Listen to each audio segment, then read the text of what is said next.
What's going on? We're in Manalapan, New Jersey. We're doing a whole interior home, and we're also doing cabinets. I want to show you guys what we look for in these homes. Pretty much stuff like this that you can't really tell to the eye, but if you get close, you can see it. Stuff like this, we will also take care of. Preparation is always key for us. And then up here, which is one of the main things, they must have had wallpaper here before. So you can see like they have glue. It was never cleaned properly, so we're going to skim coat this whole wall to make sure that we give it a beautiful finish. When we come in, the guys come in, they cover all the floors before we start doing any type of preparation. We cover the floors first, then we do the prep, then we start with the painting. You know, stuff like that is also what we look for. Nail pops, all these nail pops, it's important because if you're paying a professional, you gotta make sure they do all the preparation, right?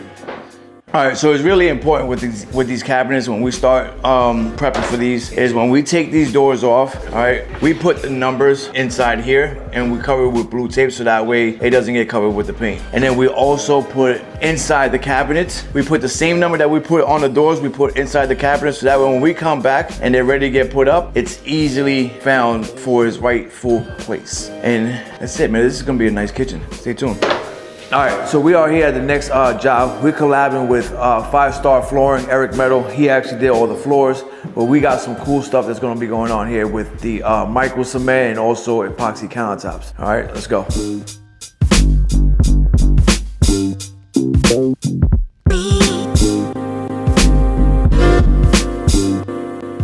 When we're doing the A and B mix of the epoxy, it's always good to go up and down as you mix it to make sure we get every bit of it.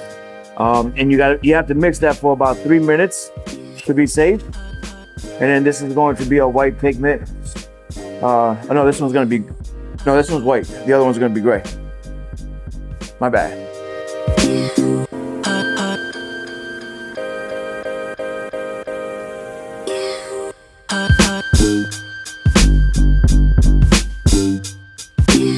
So right now what he's going around is with the brush, so that way when it flows off the corners, we get a nicer finish.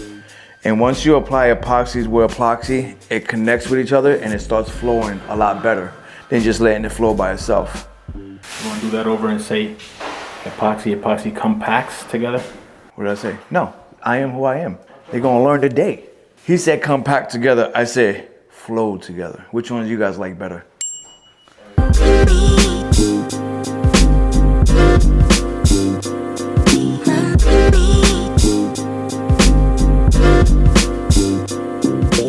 All right, you guys been hearing me talk about micro cement. This is a whole shower. Think about a seamless bathroom, all right? Tiles, it's like a whole one slab. We actually put a oxy iron on top of this, put a primer down, and then also put mesh. This is one coat, we're gonna do 2 coats. We're gonna do it on the floor as well. And then we're gonna be doing the epoxy. All right, a bathroom like this, if you're gonna do new tile, it's probably gonna cost you $20,000, $25,000, $30,000. You're saving a lot of costs by doing micro cement and epoxy on your countertops. And then also, if you don't want to see seams like these tiles, we cover all that stuff. Stay tuned because this one's going to be amazing.